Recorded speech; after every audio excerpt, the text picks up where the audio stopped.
नेपाल को मानो भारत से सबसे ज़्यादा परेशानी हो गई है। नेपाल बार बार ऐसे कदम उठा रहा है जिससे कहीं ना कहीं भारत और नेपाल के बीच जो दोस्ती है वो और उसमें गहराई और जो दरार है वो और गहरी हो जाए।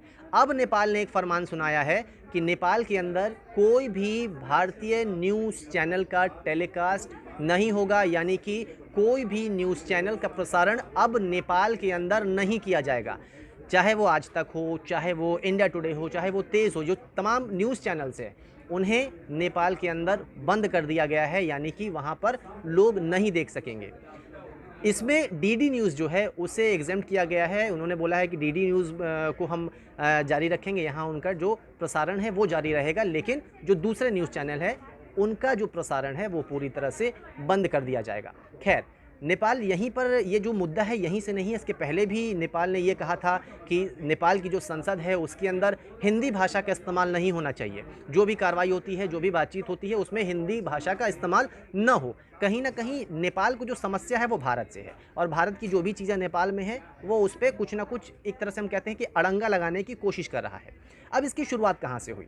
दरअसल पहले भारत और नेपाल की जो दोस्ती थी वो अच्छी हुआ करती थी, लेकिन नेपाल ने एक हिमाकत की और नेपाल ने क्या किया कि भारत के जो 3 इलाके हैं, 3 जो पॉइंट्स हैं जो कि उत्तराखंड में पड़ते हैं, जिनमें एक है कालापानी, दूसरा है लिपुलेख और तीसरा है लिम्पियाधुरा।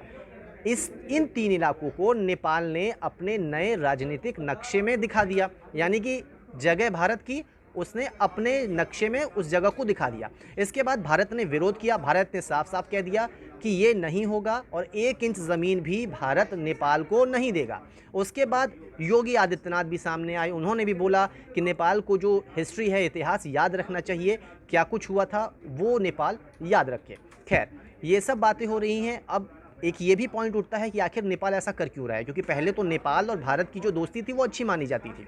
अचानक ऐसा क्या हो गया, किसके कहने पर हुआ, और क्यों इस तरह से जो वहाँ के पीएम है केपी शर्मा ओली वो ऐसे फैसले ले रहे हैं जिससे दोनों देशों के बीच जो दोस्ती है वो टूट जाए। दरअसल नेपाल की दोस्ती चाइना से बहुत अच्छी है। अब चाइना से दोस्ती अच्छी हो रही है, उसी के साथ साथ नेपाल की भारत से दोस्ती बिगड़ती जा रही है। चाइना ने नेपाल में बहुत ज़्यादा सपोर्ट किया है, कुछ रोड कंस्ट्रक्शन भी चलाए जा रहे हैं, फाइनेंशियल जो मदद है वो भी मिल रहा है नेपाल को चाइना की ओर से। ये भी जग जाहिर है कि नेपाल से चाइना की दोस्ती अच्छी है, तो नेपाल और इंडिया के बीच जो दोस्ती है वो कहीं ना कहीं खटास में आई है, कहीं ना कहीं बिगड़ी है। उधर इंडिया और चाइना के बीच जो भी बातें थी वो आपने देखा भी होगा। कई बार नेपाल ने माफ़ कीजिएगा, चाइना ने हिमाकत की, चाइना इंडिया के बॉर्डर में घुसने की कोशिश में फिराक में था, हालांकि घुस नहीं पाया। तो ये भी एक फैक्ट है कि चाइना और इंडिया की दोस्ती नहीं रही, अच्छी नहीं रही, दोनों के रिश्ते अच्छे नहीं रहे, और चाइना और नेपाल की दोस्ती अच्छी रहे। तो कहीं ना कहीं चाइना चाहता है कि भारत और नेपाल की दोस्ती ना अच्छी रहे, इसीलिए शायद इस तरह की हरकतें उसने नेपाल से करवाई है। खैर, अब जाकर वहाँ पर जो 3 इलाके थे उसका विवाद हुआ, उसके बाद हिंदी भाषा को लेकर नेपाल को आपत्ति हुई। अब नेपाल जो कह रहा है कि जो भारत के न्यूज़ चैनल हैं वो नेपाल में नहीं दिखाए जाएंगे। इसके पीछे वजह क्या हो सकती है? दरअसल भारत में जो भी मीडिया चैनल है, जो भी न्यूज़ चैनल हैं, वो फ्रंट फुट पर हैं और साफ साफ ये कह रहे हैं कि जो भी नेपाल की गलती है वो दिखा रहे हैं।